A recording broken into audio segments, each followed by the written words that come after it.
Praise the Lord. லூக்கா 1:37 தேவனாலே கூடாத காரியம் ஒன்றுமில்லை என்று கர்த்தர் சொல்லியிருக்கிறார்.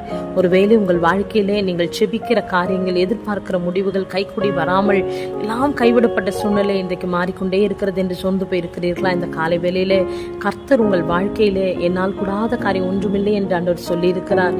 அவரால் எல்லாம் கூடும், தேவனால் கூடாதது ஒன்றுமே இல்லை என்று வேதம் எழுதியிருக்கிறது.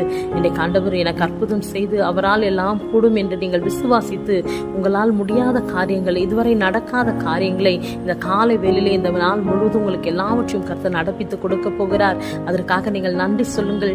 தேவனால் எல்லாம் கூடும், தேவனாலே கூடாதது ஒன்றுமில்லை என்று நீங்கள் முழு இருதயத்தோடு விசுவாசிப்பீர்கள் என்று சொன்னால், அந்த வார்த்தையை பிடித்து செபிப்பீர்கள் என்று சொன்னால், நிச்சயம் கர்த்தர் உங்கள் வாழ்க்கையில பெரிய நன்மைகளை, அற்புதங்களை செய்து உங்களையும் உங்கள் குடும்பத்தையும் கர்த்தர் ஆசீர்வதிப்பார். அவரால் எல்லாம் கூடும். இன்றைக்கு எல்லா காரியங்கள் நன்மையாய் உங்களுக்கு முடியும். கர்த்தர் ஆசீர்வதிப்பார்.